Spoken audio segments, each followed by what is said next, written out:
Elena Martinez clutched her worn leather purse tighter as the massive iron gates of the Blackwood mansion slowly opened before her. The early morning fog rolled across the perfectly manicured gardens, making the enormous estate look like something from a Gothic novel.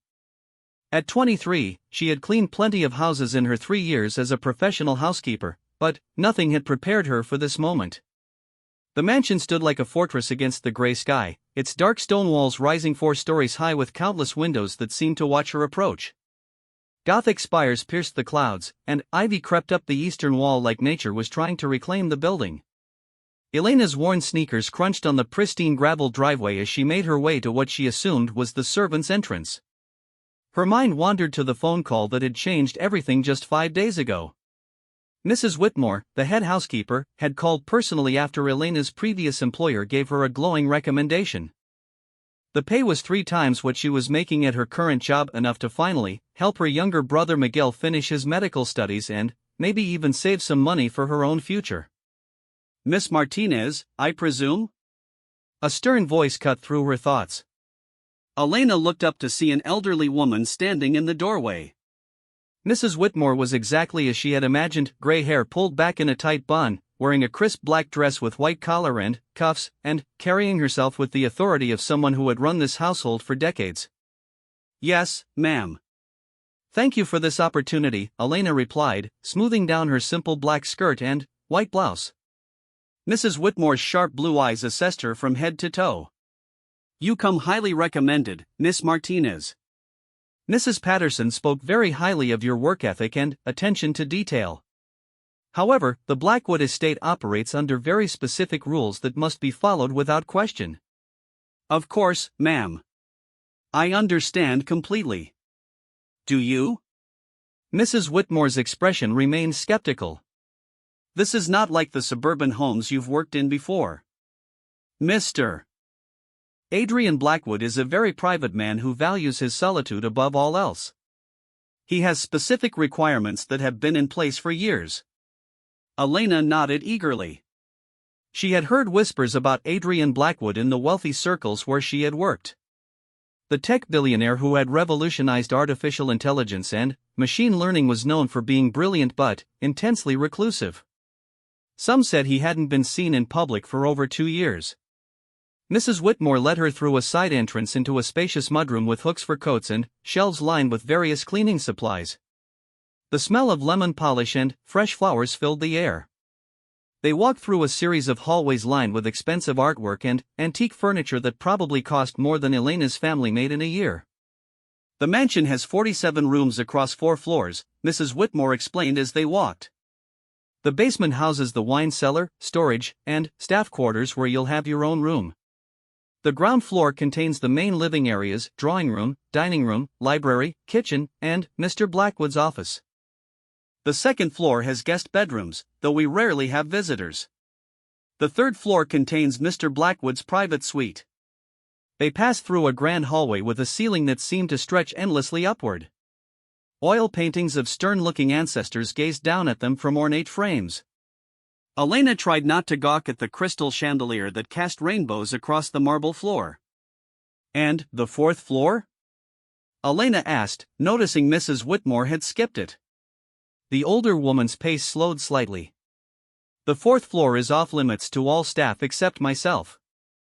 Mr. Blackwood is very clear about this. You are never to go to the 4th floor under any circumstances." Elena nodded, though she found it curious. In her experience, wealthy people often had private studies or collections they preferred staff not to disturb, so it didn't seem entirely unusual. They entered the kitchen, which was larger than Elena's entire apartment. Stainless steel appliances gleamed under pendant lights, and a massive island sat in the center with bar stools arranged neatly around it. Mrs. Chen, the cook, looked up from where she was preparing what smelled like fresh bread. "Mrs. Chen, this is Elena Martinez, our new housekeeper," Mrs. Whitmore announced. Mrs. Chen, a small Asian woman probably in her 50s, smiled warmly. "Welcome, dear. Are you hungry? I just finished making some scones." "Thank you, that's very kind," Elena replied, immediately liking the woman's gentle demeanor. Mrs. Chen has been with the family for 12 years, Mrs. Whitmore continued. She knows Mr. Blackwood's preferences better than anyone. You would do well to listen to her advice. As Mrs. Chen handed her a warm scone with jam, Elena noticed the woman's smile faltered slightly when Mrs. Whitmore mentioned Mr. Blackwood's preferences. The tour continued through the ground floor. The library took Elena's breath away, floor-to-ceiling bookshelves filled with leather-bound volumes, comfortable reading chairs positioned near tall windows, and a fireplace that looked like it belonged in a castle.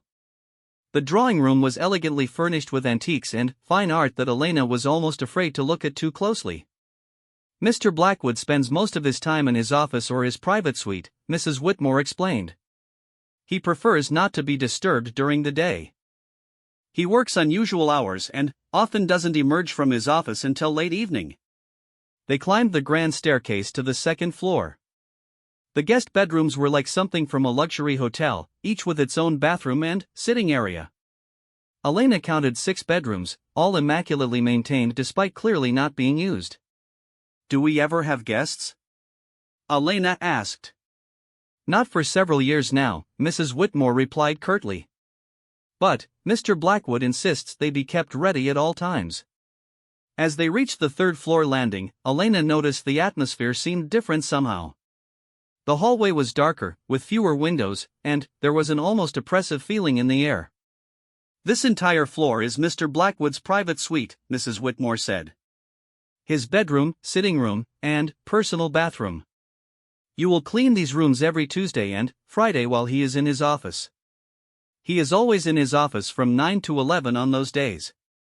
Never deviate from this schedule. Elena nodded, noting the strictness in Mrs. Whitmore's tone. Now, there is one more thing, Mrs. Whitmore said, her voice dropping lower. Room 13. They had stopped at the end of the hallway, where a single door stood apart from the others. Unlike the other doors in the house, which were rich mahogany with brass handles, this door was painted white and looked somehow newer than the rest of the house. Room 13 is strictly forbidden, Mrs. Whitmore said, her sharp eyes fixed on Elena's face. Under no circumstances are you ever to enter this room. You are not to clean it, not to open the door, not even to touch the handle. Is this understood? Yes, ma'am, Elena replied, though her curiosity was definitely piqued. May I ask why? Mrs. Whitmore's expression became even more stern. Mr. Blackwood's instructions are not open for discussion, Miss Martinez. There are no exceptions to this rule. The previous housekeeper was dismissed immediately for violating this instruction. Elena felt a chill run down her spine. What happened to her? She was let go without references, Mrs. Whitmore said coldly. I trust you understand the seriousness of this matter. Elena nodded quickly. She couldn't afford to lose this job, especially not without references that would make finding another position nearly impossible. They descended back to the ground floor, where Mrs. Whitmore showed her the staff quarters in the basement.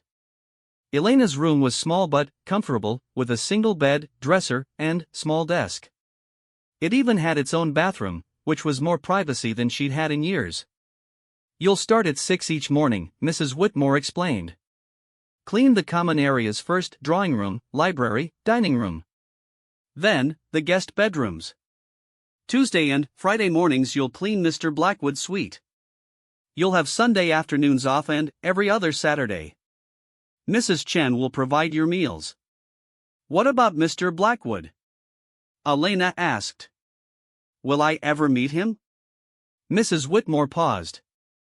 Mr. Blackwood keeps to himself. You may glimpse him occasionally, but he prefers not to interact with staff.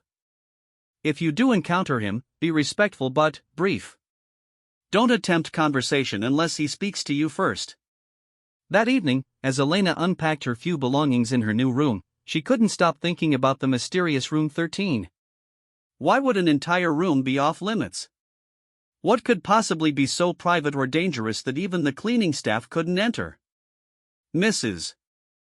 Chen knocked on her door around 7 with a dinner tray. I thought you might be tired from your first day, she said kindly. Thank you so much, Elena said, grateful for the woman's thoughtfulness. Mrs. Chen, can I ask you something? The cook glanced around nervously before stepping into the room and closing the door behind her. What is it, dear? Room 13. Mrs. Whitmore was very serious about me staying away from it. Have you ever seen inside? Mrs. Chen's face went pale. Oh, Elena, you must never ask about that room. Never even think about it. Promise me. But, why? What's in there? Mrs. Chen sat heavily on the small chair by the desk. I don't know, and I don't want to know. But, I can tell you this, in 12 years, I've never seen Mr. Blackwood the same after he visits that room. He'll go in for hours, sometimes all night, and, when he comes out. She shuddered. He looks like he's seen a ghost. Elena felt her skin crawl. How often does he go in there? Every few weeks. Sometimes more often. And, Elena. Mrs. Chen's voice dropped to a whisper. Sometimes I hear crying. Coming from that room. Late at night. Crying? Mr. Blackwood is crying? I don't know. The sound is strange. Sometimes it sounds like a man, sometimes. Mrs. Chen stood up abruptly. I shouldn't be telling you this. Just please, for your own safety, stay away from that room. After Mrs. Chen left, Elena lay in her narrow bed staring at the ceiling. The mansion felt different at night, creakier, more alive somehow. She could hear the wind whistling through the corridors above, and, occasionally, what sounded like footsteps. Around midnight, she was jolted awake by a sound that made her blood run cold. It was faint, but unmistakable, the sound of someone sobbing. Heart-wrenching, desperate crying that seemed to come from somewhere far above her. Elena crept to her door and opened it slightly. The basement hallway was dark except for a few dim security lights. The crying continued for nearly an hour before finally stopping, leaving the mansion in an oppressive silence that was somehow worse than the sound itself. Her first week passed uneventfully. Elena fell into a routine of cleaning the massive house, which truly was a full-time job. The guest bedrooms alone took most of a day to clean properly, and the common areas required constant attention to maintain Mrs. Whitmore's exacting standards. She caught glimpses of Adrian Blackwood twice, once through the window of his office as she cleaned the garden-facing windows of the drawing room. He was a tall, lean man with dark hair who appeared to be in his mid-30s. Even from a distance, there was something unsettling about his posture as he sat hunched over his desk, completely motionless for the entire hour she worked in that area. The second time, she encountered him in the hallway near the kitchen around midnight when she went to get a glass of water. He was walking toward the staircase wearing dark clothing, his face pale in the dim light. When he saw her, he stopped abruptly. "You're the new housekeeper," he said. His voice was deep but strangely hollow. "Yes, sir. Elena Martinez. I'm sorry for disturbing you." He studied her for a long moment with dark eyes that seemed to hold depths of sadness she couldn't comprehend. "Mrs. Whitmore briefed you on the rules?" "Yes, sir. Completely." Something flickered across his face, relief, maybe, or disappointment. "Good. That's good." He continued toward the stairs without another word, but Elena noticed he paused at the landing and looked back at her with an expression she couldn't read before disappearing into the darkness above. It was during her second Tuesday cleaning Mr. Blackwood's suite that Elena's curiosity about room 13 reached a breaking point. She had finished cleaning his bedroom and sitting room and was gathering her supplies when she heard something that made her freeze. Music. Soft, beautiful piano music was coming from behind the white door of room 13. Elena crept closer, her heart pounding. The melody was hauntingly beautiful but incredibly sad, played with a skill that spoke of years of training. But, according to Mrs. Whitmore and Mrs. Chen, no one was supposed to be in that room except Mr. Blackwood. She pressed her ear to the door. The music continued, accompanied by what sounded like quiet singing, a woman's voice, soft and sweet, singing words in what might have been French or Italian. Elena's hand moved toward the door handle almost without her conscious thought. Who was in there? Why was it such a secret? The singing voice was so beautiful, so filled with emotion, that Elena felt tears spring to her eyes just listening to it. Her fingers were inches from the handle when footsteps echoed in the hallway behind her. Miss Martinez. Mrs. Whitmore's voice cut through the air like a whip. Elena spun around, her face burning with shame and fear. Mrs. Whitmore stood at the top of the stairs, her expression furious. What exactly do you think you're doing? I heard music. I was just. You were about to violate the single most important rule of this household, Mrs. Whitmore said, striding toward her. Were you not? Elena couldn't deny it. Yes, ma'am. I'm sorry. The music was so beautiful, and I thought maybe someone was in trouble or. Someone in trouble? Mrs. Whitmore's laugh was bitter. Miss Martinez, you have no idea what you're dealing with here. That room contains Mr. Blackwood's most private affairs, and if you had opened that door, you would have been dismissed instantly. The music had stopped. Elena glanced at the door, which remained closed, wondering if whoever was inside could hear this conversation. It won't happen again, Elena said quietly. Mrs. Whitmore studied her for a long moment. I hope not, Miss Martinez. Because there will be no second chances. Now finish your work and return to the ground floor immediately. As Elena gathered her cleaning supplies with shaking hands, she couldn't shake the feeling that she had just missed discovering something incredibly important. The beautiful, sad music echoed in her mind for the rest of the day, and she found herself wondering who could possibly be behind that door. That night, as she lay in bed listening to the familiar sounds of the old mansion settling around her, Elena made a decision that would change everything. She had to know what was in room 13, even if it cost her the job she desperately needed. The truth, she sensed, was something far more complex and heartbreaking than anyone was willing to tell her. 3 weeks passed before Elena found her opportunity. She had become more attuned to the rhythms of the household, Mrs. Whitmore's afternoon tea break at precisely 3 o'clock, Mrs. Chen's grocery runs every Thursday, and, most importantly, Adrian Blackwood's schedule. Every Thursday evening, without fail, he left the mansion in his black sedan and didn't return until very late Friday night or early Saturday morning. Mrs. Whitmore had mentioned he had business meetings in the city, though she seemed reluctant to provide details. Elena had been the perfect employee since her near miss with room 13. She completed her tasks efficiently, asked no questions, and gave Mrs. Whitmore no reason for complaint. But, every night, she lay awake thinking about that beautiful, haunting music and the woman's voice she had heard singing. The Thursday of her 4th week at the mansion, Elena watched from her basement window as Adrian's sedan disappeared through the iron gates. Mrs. Chen was visiting her sister in the city and wouldn't return until morning. Mrs. Whitmore would be in her own quarters by 9 o'clock, reviewing household accounts and preparing for the next day. At 11:30, Elena crept up the stairs from the basement. The mansion felt different when she knew she was truly alone in it, bigger somehow, more mysterious. Shadows seemed deeper, and every creak of the old wood made her heart race. She made her way to the 3rd floor, her bare feet silent on the thick carpet. The hallway stretched before her, dimly lit by antique sconces that cast dancing shadows on the walls. Room 13's white door stood at the end like a beacon, somehow both inviting and forbidding. Elena's hands shook as she approached. This was insane, she could lose everything if she was caught. But, the memory of that beautiful music and the desperate sadness in the singing voice compelled her forward. She pressed her ear to the door first, listening intently. Silence. No music, no voices, no movement at all. Taking a deep breath, Elena slowly turned the handle. To her surprise, the door opened easily. She had half expected it to be locked. The room beyond was nothing like what she had imagined. It was a child's bedroom, but not just any child's bedroom.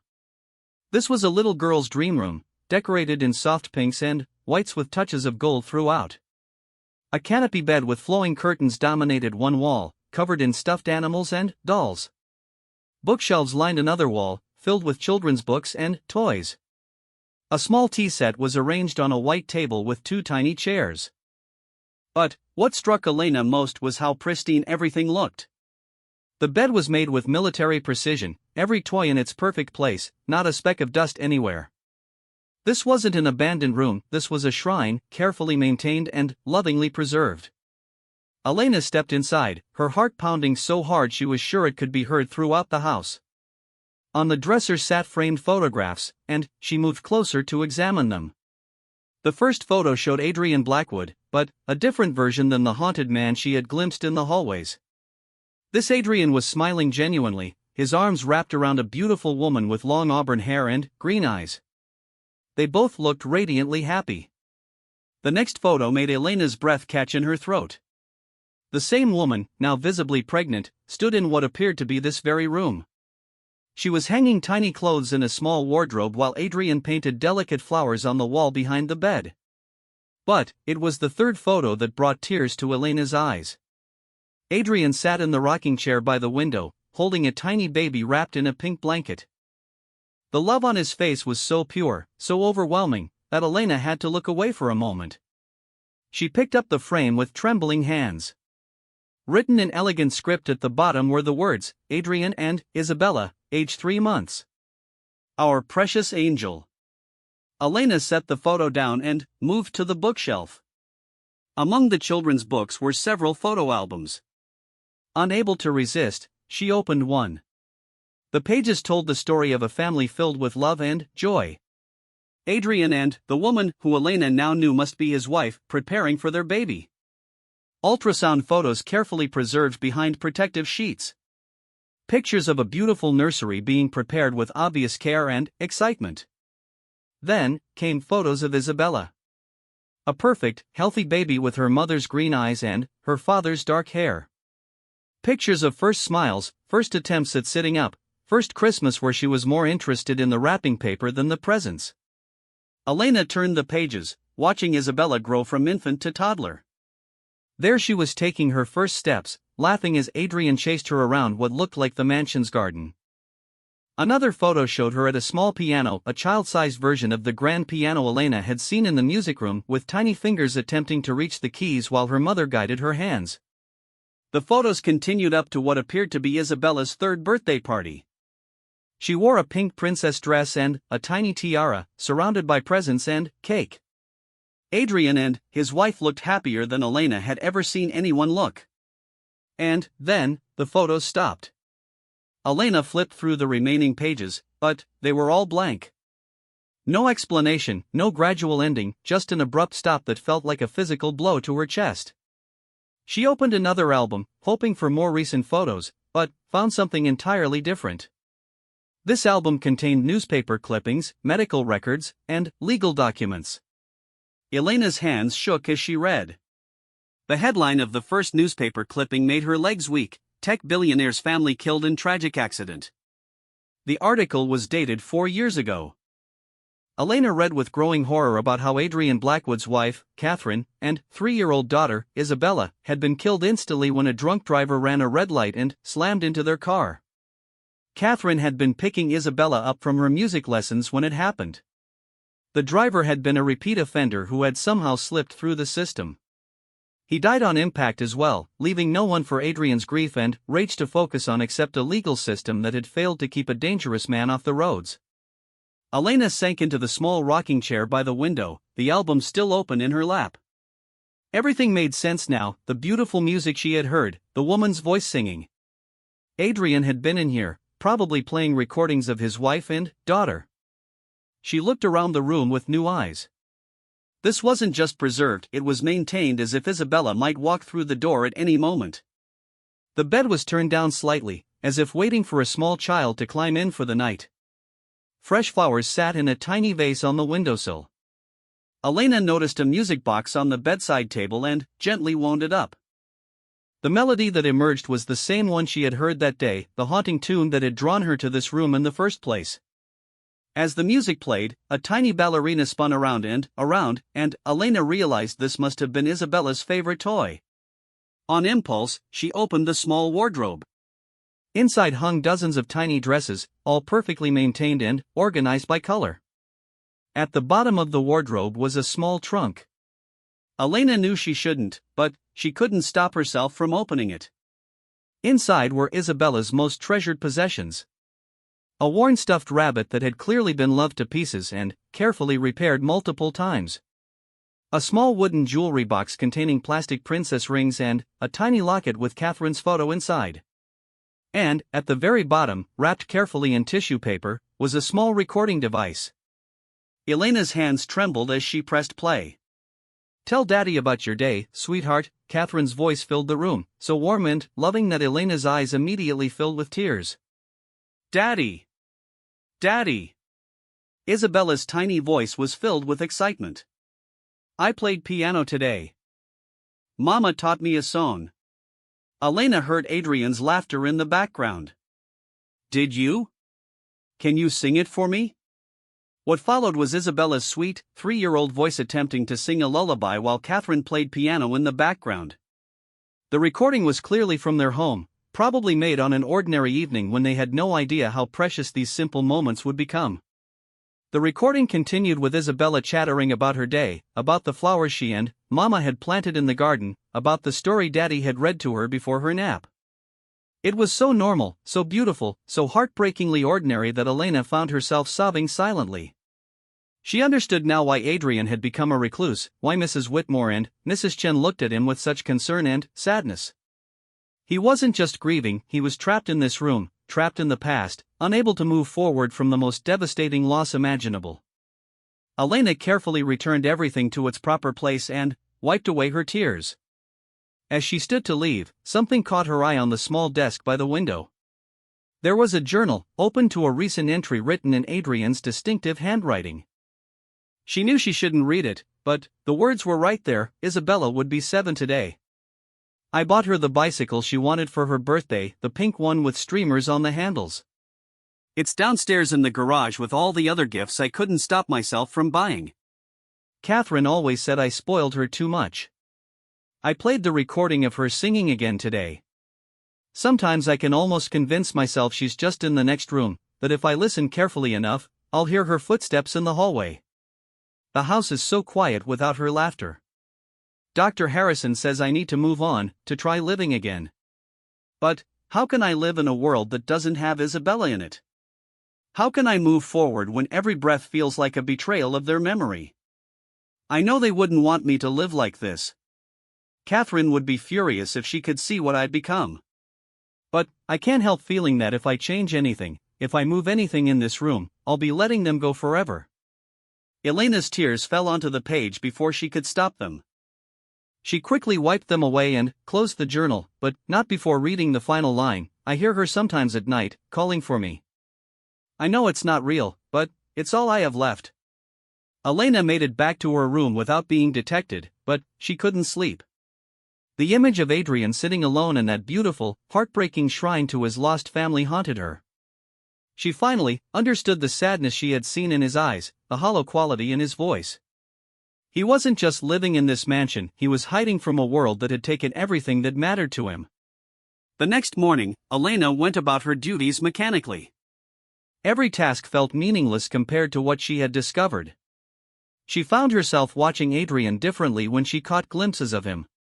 Instead of seeing a mysterious, intimidating billionaire, she saw a father whose world had been shattered. Mrs. Chen noticed her distraction during lunch. "Are you feeling all right, dear? You seem troubled." Elena wanted desperately to tell someone what she had discovered, but she knew she couldn't. "I'm fine, just tired." Mrs. Chen studied her with knowing eyes. "Elena, you've been here a month now. You're a good girl, and you work hard. But I can see something is bothering you. Is it about the room?" Elena's head snapped up. "What? Room 13. I can see it in your eyes, the same look everyone gets when they first learn about it. The curiosity that eats at you until you can't think about anything else." Elena didn't know what to say. Mrs. Chen sighed and sat down across from her. "I wasn't supposed to tell you this, but I think you need to understand. Before you came here, there were 3 other housekeepers. All of them good people, all of them let go for the same reason." "They went into the room?" "They tried to help," Mrs. Chen said sadly. "They saw how much pain Mr. Blackwood was in, and they thought if they could help him face whatever was in that room, maybe he could start to heal. They all meant well. Elena felt her stomach drop. What happened to them? The first one, Maria, tried to talk to him about grief counseling. Gone the next day. The second one, Janet, left some pamphlets about support groups on his desk. Also gone. The third one, Sarah, was the worst case. She went into the room and tried to clean it, thinking she was helping him move on. Mr. Blackwood found her dusting Isabella's toys. What did he do? Mrs. Chen's eyes filled with tears. He didn't fire her right away. He just stood in the doorway and started crying. Not just crying, sobbing like his heart was breaking all over again.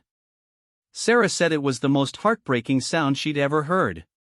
He fired her an hour later, but not before begging her to put everything back exactly as it was. Elena felt sick. If Adrian had found her in that room last night.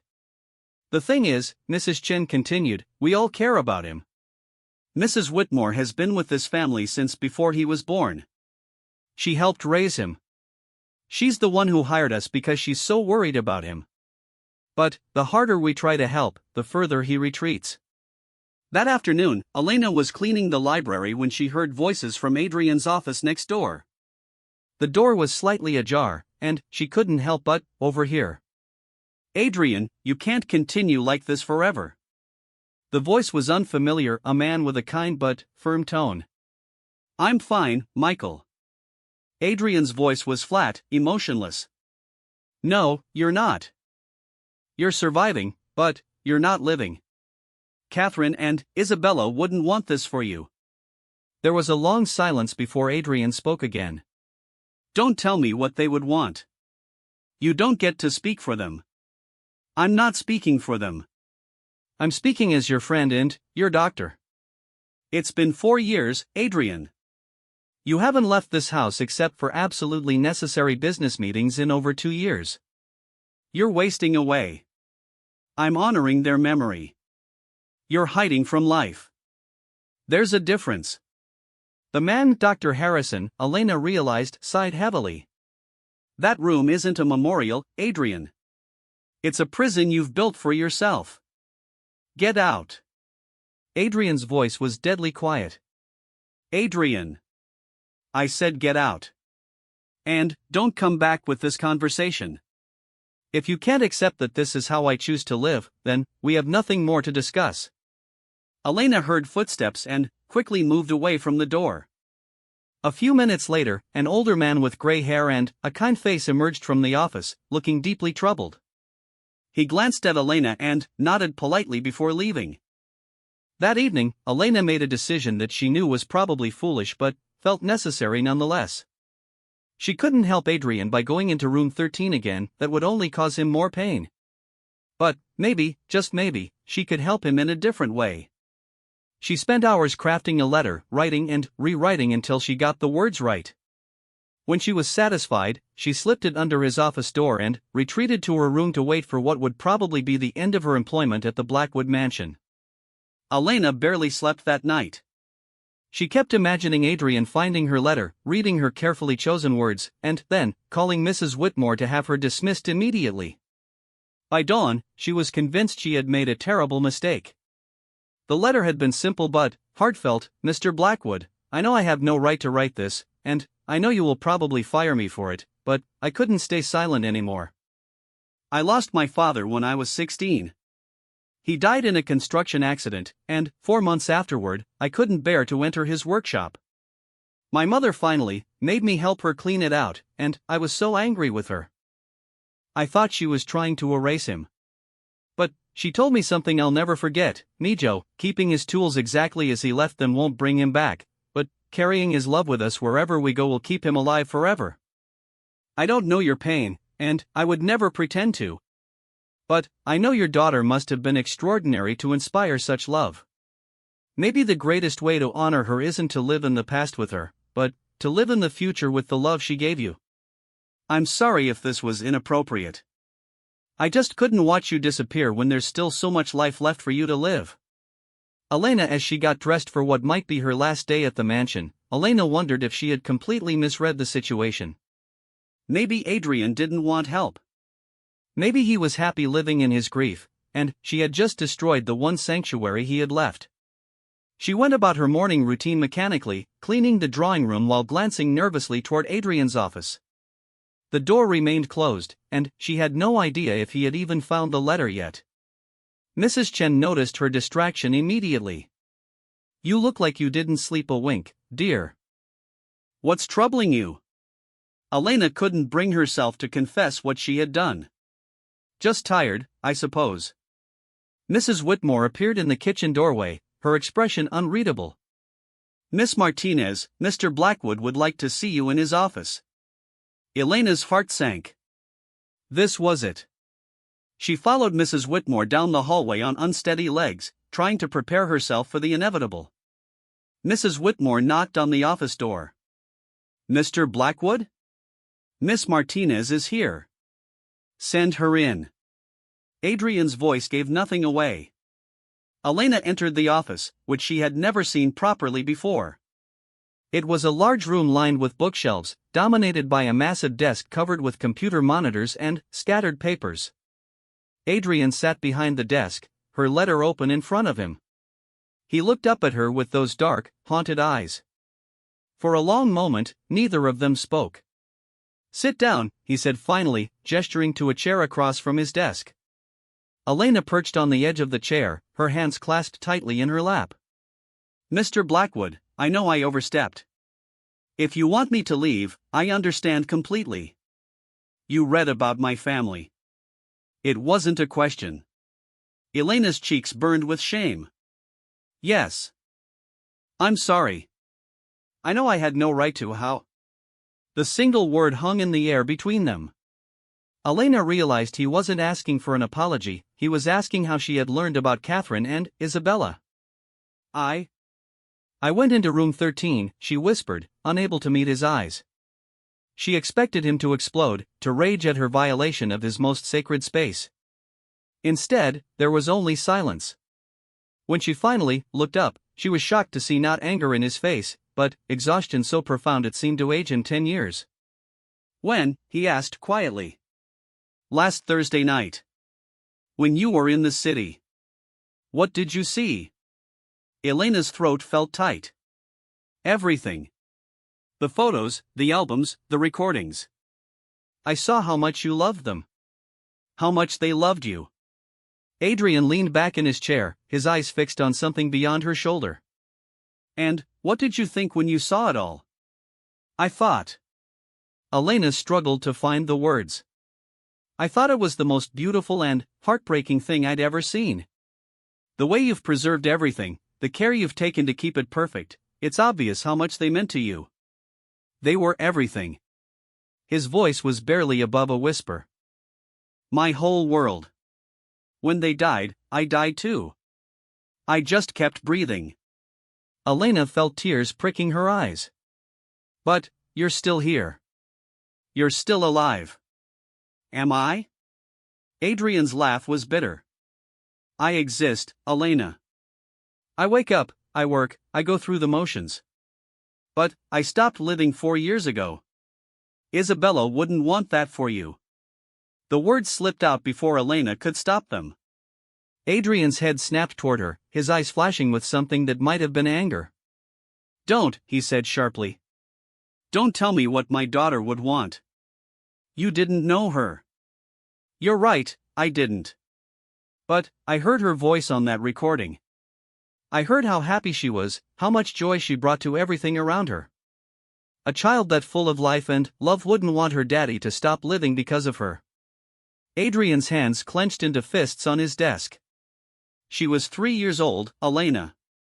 She had her whole life ahead of her. She was going to learn to ride that bike I bought her. She was going to start piano lessons with Catherine. She was going to grow up and fall in love and have children of her own. All of that was stolen from her because some drunk decided to get behind the wheel. "I know. And it's unfair and horrible and wrong. But hiding in this house won't bring her back." "I'm not trying to bring her back." Adrian's voice cracked as he stood up abruptly. "I know she's gone. I know they're both gone. But, that room, it's all I have left of them. It's the only place in the world where they still exist. Elena stood up too, her own emotions overwhelming her. They exist everywhere you carry their love. In your heart, in your memories, in the way they changed you by being in your life. But, you're letting yourself waste away, and that's not honoring their memory, it's wasting the life they would have wanted you to live. Adrian stared at her for a long moment, his chest rising and falling rapidly. Then, to Elena's complete shock, his knees seemed to give out, and he sank back into his chair with his head in his hands. I don't know how, he whispered. I don't know how to live without them. Elena's heart broke at the raw pain in his voice. Without thinking, she moved around the desk and knelt beside his chair. You start small. One day at a time. One breath at a time. I tried, he said, his voice muffled by his hands. After it happened, I tried to keep going. I went to the support groups, saw the therapist, took the medication. But, everything reminded me of them. The house, the city, the people who looked at me with pity. I couldn't bear it. So you built a shrine and locked yourself away. Adrian's hands dropped from his face. His eyes were red-rimmed but dry, as if he had no tears left to cry. That room is the last place I saw Isabella alive. She was playing with her toys while Catherine got ready to take her to her music lesson. She hugged me goodbye and said love you, Daddy, and skipped out the door. That was the last normal moment of my life. Elena felt her own tears flowing freely. It must have been beautiful. It was perfect, Adrian whispered. She was perfect. They both were. How do you move on from perfect? You don't move on, Elena said softly. You move forward. You carry the perfect with you. Adrian looked at her with something that might have been surprise. You sound very wise for someone so young. I sound like someone whose mother made her pack up her father's workshop and learn the difference between honoring someone and being trapped by them. They sat in silence for several minutes. Elena was acutely aware that she was kneeling beside the most powerful man she had ever met while he struggled with grief that had consumed 4 years of his life. It should have felt strange or inappropriate, but it didn't. It felt necessary. What happened to your father's tools? Adrian asked eventually.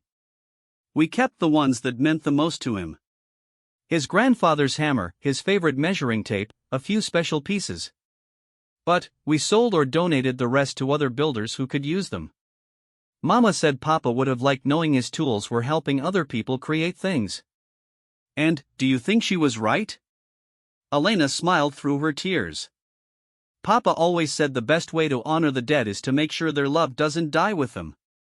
His tools are out there helping build homes where other families will make memories. I think he would love that. Adrian was quiet for a long time. When he spoke again, his voice was thoughtful. Dr. Harrison, the man who was here yesterday, he's been trying to convince me to donate some of Catherine and Isabella's things. Children's charities, music programs, that sort of thing. He thinks it might help me heal. What do you think? I think the idea of strangers touching their belongings makes me feel sick, Adrian admitted. But, when you put it the way your mother did, carrying their love forward instead of keeping it locked away. Elena could see him struggling with the concept. It doesn't have to be everything. It doesn't have to be right now. But, maybe some things could help other children the way they helped Isabella. Adrian's eyes drifted toward the ceiling, in the direction of room 13. She had so many books. More than any 3-year-old could ever read. Catherine was always buying her new ones, building her library for when she got older. I bet other little girls would love those books. And her clothes. So many beautiful dresses that she barely got to wear because she grew so fast. Adrian's voice was growing stronger, more thoughtful. Catherine always said she wanted to have more children so Isabella could have siblings to play with. Elena's heart ached at the lost possibilities in his words. Maybe those clothes could help other little girls feel as beautiful as Isabella did. Adrian suddenly looked directly at her. Would you help me? If I decided to do this? Elena was stunned. Me? Mr. Blackwood, I'm just the housekeeper. Surely Mrs. Whitmore or Dr. Harrison would be better. Mrs. Whitmore raised me, Elena. She sees me as the little boy she helped take care of, and she's too emotionally invested. Dr. Harrison is trying to fix me like I'm a broken machine. But, you understand loss without trying to cure it. You honor grief without being consumed by it. Elena felt the weight of responsibility settling on her shoulders. I'm honored that you would trust me with something so important. But, are you sure? This is about Isabella and Catherine. I'm a stranger. You're not a stranger anymore, Adrian said simply. You're someone who saw the most broken part of me and chose compassion instead of judgment. That's rarer than you might think. Elena nodded slowly. If you really want my help, then, yes. I'll do whatever I can. Adrian stood up and walked to the window that overlooked the gardens. There's something else. Something I haven't told anyone, not even Dr. Harrison. Elena waited, sensing that whatever he was about to share would be significant. I've been having dreams, Adrian said quietly. About Isabella. They started about 6 months ago. In the dreams, she's older, maybe 6 or 7, and she's trying to tell me something. But I can never quite hear what she's saying. The dreams always end the same way, with her walking away from me toward a bright light. What do you think she's trying to tell you? Adrian turned back to face her, his expression vulnerable in a way that made Elena's heart ache. I think she's trying to tell me it's okay to let go. That she's safe, and I don't need to keep her trapped in that room anymore. The admission seemed to take everything out of him. He slumped against the window frame, suddenly, looking older than his 35 years. The dreams scare me, he continued. Because part of me wants to follow her into that light. Part of me thinks it would be easier than learning how to live again. Elena stood up quickly. Mr. Blackwood. I'm not going to hurt myself, he said quickly, understanding her concern. I'm not brave enough for that, and, besides, I could never do that to Mrs. Whitmore and Mrs. Chen. They've been through enough because of me. But, sometimes the idea of just fading away, it has a certain appeal. Elena felt a surge of protectiveness that surprised her. You can't fade away. The world needs people who understand love as deeply as you do. Adrian looked at her with something that might have been hope. Do you really believe that? I believe that your capacity for love didn't die with Isabella and Catherine. It's still there, even if it hurts too much to use right now. Maybe helping other children could be a way to honor that love without feeling like you're betraying their memory. For the first time since Elena had met him, Adrian smiled. It was small and sad, but it was genuine. When did you become so wise? I had a very smart mother who didn't let me use my grief as an excuse to stop living, Elena replied.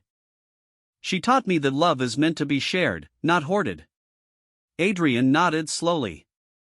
Then, maybe it's time I started learning that lesson too. As Elena left his office that day, she felt as though something fundamental had shifted between them. She wasn't just the housekeeper anymore, and he wasn't just the mysterious billionaire. They were two people who understood loss, trying to figure out how to carry their grief without being buried by it. But Elena couldn't shake the feeling that the real test was yet to come. Going into room 13 with Adrian, helping him sort through Isabella's belongings, would be one of the most difficult things either of them had ever done. And she wasn't sure either of them was strong enough for what lay ahead. 2 days passed before Adrian mentioned room 13 again. Elena went about her duties with a mixture of anticipation and dread, wondering if he had changed his mind about letting go of some of Isabella's belongings. She noticed he looked different, still sad, but somehow less hollow, as if their conversation had awakened something in him that had been sleeping for years. On Saturday morning, Elena was tending to the flowers in the garden when Adrian found her. He looked nervous, his hands shoved deep in his pockets as he approached. Elena? His voice was uncertain. Do you have a moment? She set down her watering can and turned to face him. Of course, Mr. Blackwood. I've been thinking about what we discussed. About sharing Isabella's things with other children. He paused, his eyes drifting toward the mansion. I think I'm ready to try. But I need to do it soon, before I lose my nerve. Elena nodded, understanding the courage it was taking for him to even consider this. What would you like to do first? The books, Adrian said quickly, as if he had been rehearsing this. She had so many books, and Catherine always said knowledge should be shared. There's a children's library in the city that Catherine volunteered at sometimes. They're always in need of donations. That sounds perfect. Would you like me to help you gather them? Adrian's face went pale. I don't know if I can go in there yet. I mean, I go in sometimes, but always alone, and usually at night. The idea of going in there in daylight, with someone else, to actually take things away. He trailed off, running a hand through his hair. Elena felt for him. She could only imagine how difficult this would be. We can take it as slowly as you need. If you want to start by just opening the door and standing in the doorway, that's enough. You would do that? Just stand there with me? Of course. Adrian looked relieved.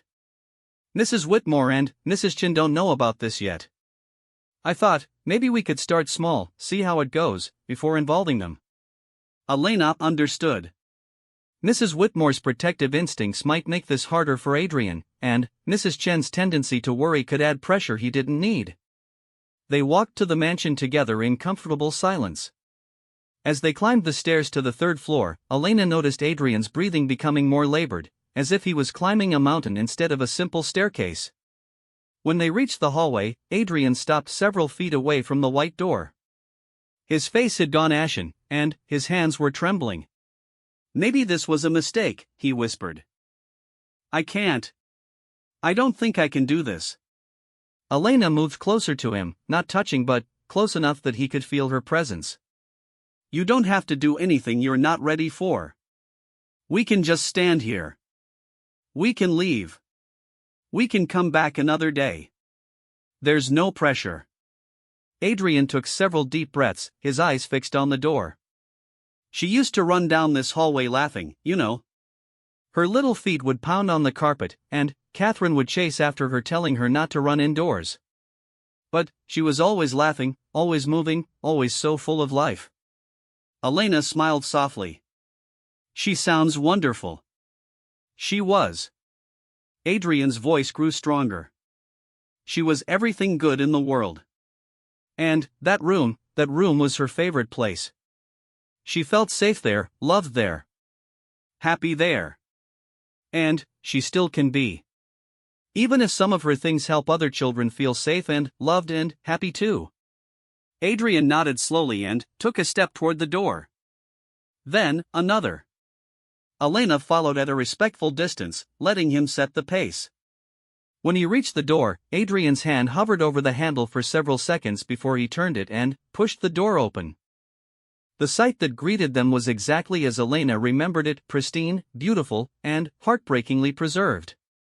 But seeing it with Adrian made it different somehow. She could feel his love and pain radiating from every carefully placed object. Adrian stood frozen in the doorway, his chest rising and falling rapidly. Elena waited, ready to lead him away if this became too much. I can smell her, Adrian whispered. Catherine used to put lavender sachets in her dresser drawers. I've replaced them every few months to keep the scent fresh. He stepped into the room, moving like a man walking through a sacred cathedral. Elena followed quietly, watching as he looked around with eyes that held 4 years of accumulated longing. I used to read to her in that rocking chair, he said, pointing to the chair by the window. Every night before bed. She had favorite stories that she wanted to hear over and over again. Goodnight Moon and The Runaway Bunny and a book about a little girl who wanted to be a ballerina. Elena could picture it perfectly, Adrian in that rocking chair with tiny Isabella curled up against him, listening to his voice read the familiar words. The books, Adrian said suddenly, as if remembering why they were there. They're on those shelves. Elena looked at the extensive collection.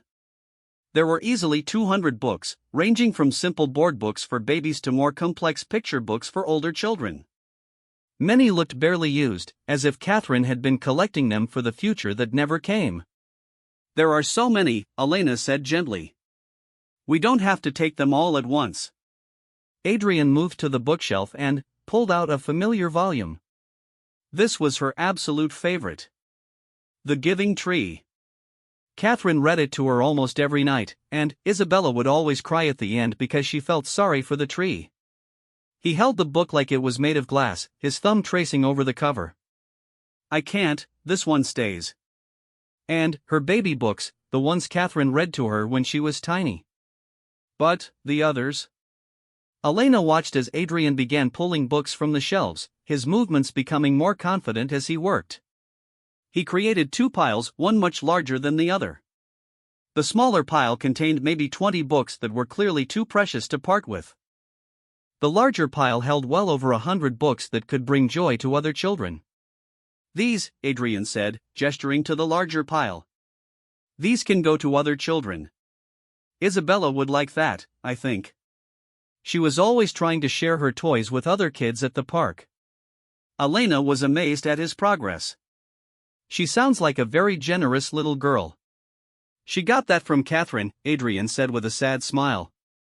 Catherine was always volunteering somewhere, always trying to help. She used to take Isabella with her sometimes when she read stories at the children's hospital. Isabella loved being the helper. As they worked, Adrian began sharing more memories. He told Elena about Isabella's first attempts at cooking with Catherine in the kitchen, how she would stand on a step stool and make more mess than actual food. He described her fascination with the gardens, how she would help the groundskeeper by pulling up as many flowers as weeds. She was curious about everything, Adrian said, holding up a book about dinosaurs. This week it would be dinosaurs, next week it would be butterflies or stars or how clouds were made. Catherine was constantly looking up answers to her questions. Elena found herself laughing at some of the stories, and she noticed that Adrian was laughing too quietly, but genuinely. It was as if talking about Isabella's personality instead of just missing her was allowing some of the joy to shine through the grief. The clothes, Adrian said suddenly, his eyes moving to the wardrobe. Do you think we could look at the clothes? Elena was surprised by his initiative but pleased by it. Of course. Only if you want to. Adrian opened the wardrobe with hands that were steadier than they had been an hour before. Inside hung dozens of tiny dresses, organized by color and season. At the bottom were drawers full of pajamas, play clothes, and shoes that Isabella had outgrown but that Catherine had kept for the next baby. She grew so fast, Adrian said, pulling out a yellow sundress with tiny flowers embroidered on the bodice. Catherine bought this for her second birthday, but by the time summer came, it was already too small. Isabella only wore it once, to a family picnic. Elena could see the love that had gone into maintaining these clothes. Every piece was clean and pressed, free of the wrinkles and stains that came with an active toddler. Other little girls could get so much use out of these, Elena said carefully. They're beautiful and, obviously well made. Adrian nodded, but she could see him struggling. It's harder than the books, he admitted. These. Catherine picked out every single piece. She would spend hours shopping for Isabella, imagining her wearing them, planning little outfits. We don't have to do this today. No, Adrian said firmly. I want to. I need to. But, maybe, could we start with the ones she never wore? The ones that still have tags? Elena thought this was a wise approach. That sounds perfect. They spent the next hour going through the wardrobe, separating the clothes Isabella had worn and loved from the ones she had never had the chance to enjoy. Adrian told stories about almost every piece in the first category: the dress Isabella wore to her last birthday party, the pajamas she insisted on wearing 3 days in a row because they had rabbits on them, the shoes that lit up when she walked and drove Catherine crazy with their constant flashing. The second category was larger than Elena had expected. Catherine had clearly been buying clothes in advance, preparing for growth spurts and seasonal changes. There were spring dresses still with tags, summer outfits in larger sizes, and even some items that looked like they had been bought for when Isabella reached school age. Catherine was always planning ahead, Adrian explained as they folded the tagged items into boxes Elena had brought from the storage room. She said she wanted Isabella to always have something special to wear, something that made her feel beautiful. These will definitely make other little girls feel beautiful, Elena assured him. As the afternoon wore on, Elena began to see a transformation in Adrian. The initial fear and reluctance gave way to a sense of purpose. He started talking more freely about Catherine and Isabella, sharing funny anecdotes and tender moments that had clearly been locked away in his heart for years. Catherine used to say that things were just things, Adrian said as they packed the last of the clothes. She said what mattered was the love behind them, and love multiplies when it's shared. Elena smiled. She sounds like a very wise woman. She was. She would be proud of this, I think. Proud that I'm finally ready to let some of Isabella's things bring joy to other children. Adrian looked around the room, which looked noticeably different now but was still clearly Isabella's sanctuary. It doesn't hurt as much as I thought it would. I thought taking anything away would feel like losing them all over again, but it doesn't. It feels like honoring them. Because you are honoring them, Elena said. You're honoring the generous, loving people they were. Adrian sat down in the rocking chair and looked at the boxes they had filled. There's something else I've been thinking about. Something bigger. Elena waited for him to continue. The music lessons, Adrian said quietly. Isabella was just starting to learn piano when she died. Catherine had found this wonderful teacher who specialized in working with young children, helping them fall in love with music before they worried about technique. Isabella loved music? She lived for it. She would dance around the house singing made-up songs, bang on the piano keys for hours, beg Catherine to put on music during dinner. Catherine said she had natural rhythm and perfect pitch for someone so young. Elena could see where this was going. You're thinking about the teacher? Her name is Maria Santos. She runs a small music school in the city, mostly for children whose families can't afford traditional private lessons. Catherine volunteered there sometimes, helping with recitals and fundraising. Adrian's voice grew more excited as he spoke. After the accident, I couldn't bear to maintain the connection. I stopped all of Catherine's charitable commitments, cut off contact with everyone who reminded me of our old life. But, now you're thinking of reaching out? Adrian nodded. I'm thinking of doing more than reaching out. Isabella had a college fund, money that was meant for her education. It's been sitting in an account for 4 years, growing but serving no purpose. What if I used that money to sponsor music lessons for children who couldn't otherwise afford them? Elena felt a warmth spreading through her chest. This was exactly what she had hoped would happen, that Adrian would find a way to transform his grief into something meaningful. Isabella would love that, Elena said with conviction. Every child who learns to love music because of that fund will be carrying a piece of her joy with them. I could call it the Isabella Catherine Blackwood Music Foundation, Adrian said, his eyes brightening with the first real enthusiasm Elena had seen from him. It could provide instruments, lessons, even scholarships for children who show exceptional talent but can't afford advanced training. Elena was amazed at the transformation. 2 hours ago, Adrian could barely enter this room. Now he was planning a foundation that could impact hundreds of children's lives. When do you want to start? She asked. Soon, Adrian said, standing up from the rocking chair. I want to call Maria Santos this week, see if she'd be interested in partnering with the foundation. And I want to get these books and clothes to the children's library and the local family shelter as soon as possible. As they prepared to leave the room, Adrian turned back one more time. Thank you, Elena. For pushing me when I needed pushing, for being patient when I needed time, for helping me see that loving them doesn't mean staying trapped by losing them. Elena felt tears pricking her eyes. Thank you for trusting me with something so precious. As they left room 13 together, Elena noticed that Adrian didn't lock the door behind them the way she had seen him do in the past. Instead, he left it slightly ajar, as if he was ready for the room to be part of the living house again instead of a sealed monument to the past. The change in Adrian over the following week was remarkable. He left the mansion twice to meet with lawyers about setting up the foundation. He spent hours on the phone with Maria Santos, planning the scholarship program. He even had Mrs. Chen prepare a proper dinner and invited Elena to join him in the dining room to discuss the foundation's goals. But Elena could see that the transformation wasn't complete. There were still moments when Adrian's eyes would grow distant, when the weight of his loss would settle over him like a physical presence. The healing process would be long and difficult, with setbacks and moments of doubt. However, for the first time in 4 years, Adrian Blackwood was living instead of merely surviving. And Elena couldn't help but think that somewhere, somehow, Catherine and Isabella were smiling. 3 months after that first day in room 13, Elena stood in the grand ballroom of the Blackwood mansion, watching as dozens of children and their families filled the space for the inaugural concert of the Isabella Catherine Blackwood Music Foundation. The room, which had been shrouded in dust covers for 4 years, now sparkled with light and laughter as young musicians prepared for their first public performance. Adrian stood near the makeshift stage, speaking quietly with Maria Santos, the music teacher who had become the foundation's director. Elena marveled at the change in him.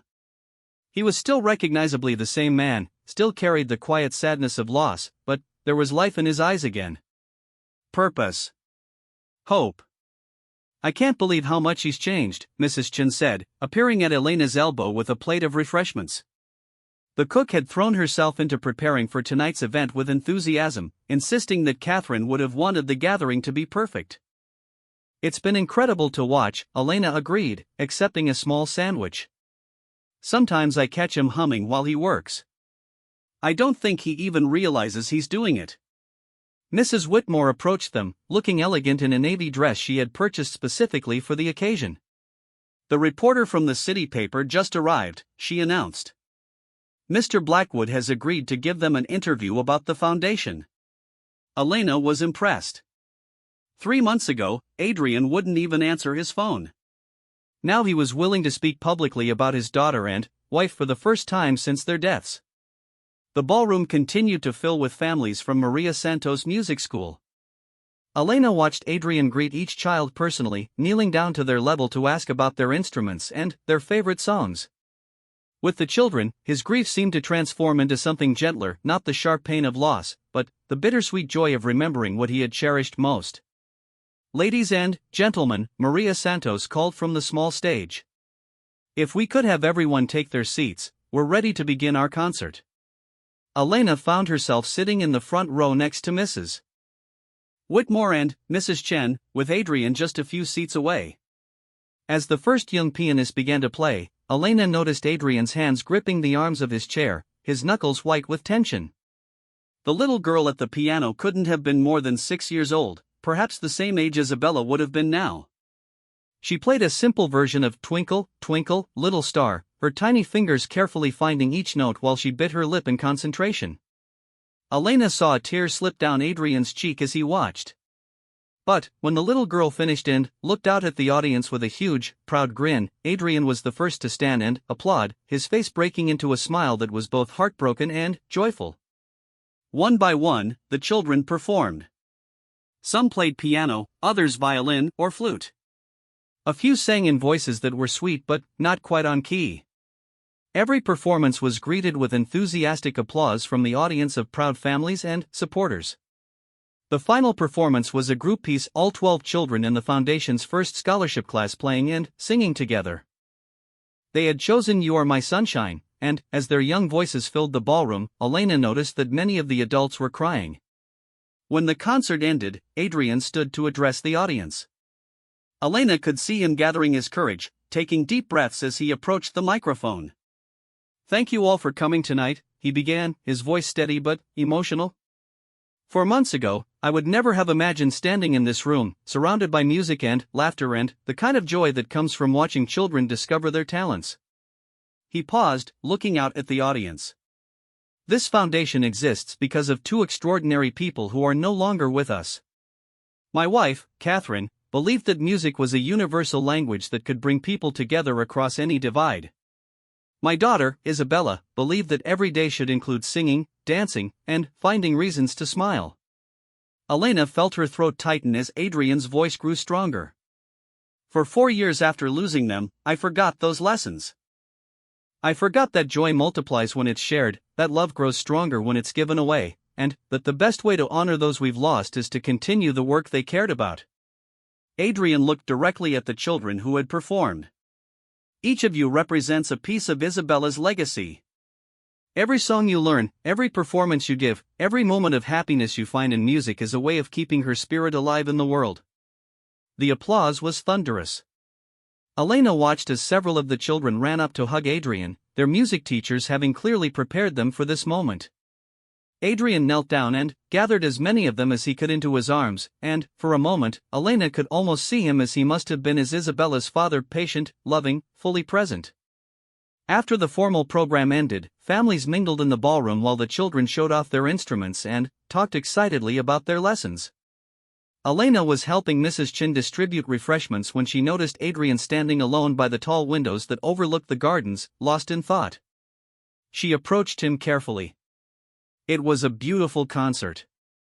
The children were wonderful. Adrian smiled, though his eyes were distant. Isabella would have loved this. She would have been right in the middle of everything, probably trying to play every instrument and sing every song. I think she was here tonight, Elena said softly. In every note those children played. Adrian nodded slowly. I've been thinking about that a lot lately. About how to carry them with me instead of being paralyzed by missing them. It's still hard. There are still days when the grief feels like it might swallow me whole. But now there are also days when I remember them and smile instead of just crying. That's healing, Elena said. It doesn't mean you love them any less. Dr. Harrison said something similar when I told him about the foundation. He said that learning to live with loss is like learning to breathe underwater, impossible at first, but gradually, you develop new ways of surviving that you never thought you'd need. Elena was quiet for a moment, watching the families gathering their things and preparing to leave. What happens next? With the foundation, I mean. Adrian's eyes lit up with an enthusiasm that was still new but growing stronger every day. We're already planning to expand. Maria thinks we could serve twice as many children next year if we can secure additional funding. And there's been interest from other music schools in the area about partnering with us. That's wonderful. Catherine and Isabella's impact will reach so many children. There's something else, Adrian said, turning to face her fully. Something I've been wanting to discuss with you. Elena felt a flutter of nervousness. What is it? I want you to become the Foundation's program coordinator. Full-time, with a salary that reflects the importance of the work. Mrs. Whitmore can manage the household staff, she's been eager to take on more responsibility anyway. But this foundation, it needs someone who understands what we're trying to accomplish, someone who can help me honor Catherine and Isabella's memory while building something meaningful for the future. Elena was stunned. Mr. Blackwood, I'm not qualified for something like that. I'm a housekeeper. I don't know anything about running a foundation. You know about compassion. You know about helping people heal. You know about carrying love forward instead of being buried by loss. Adrian's voice was earnest. The administrative details can be learned. The heart for this work that can't be taught. And you have it. Elena felt overwhelmed by the offer and the trust it represented. Can I think about it? Of course. Take as much time as you need. As the last families departed and the ballroom slowly emptied, Elena helped clean up while processing Adrian's unexpected offer. The idea of leaving her position as housekeeper was intimidating, but the opportunity to be part of something that could impact so many children's lives was incredibly appealing. Mrs. Chen found her in the kitchen, scraping plates and lost in thought. You look like someone wrestling with a big decision, the older woman observed. Mr. Blackwood offered me a job with the foundation, Elena admitted. Mrs. Chen's face broke into a delighted smile. Oh,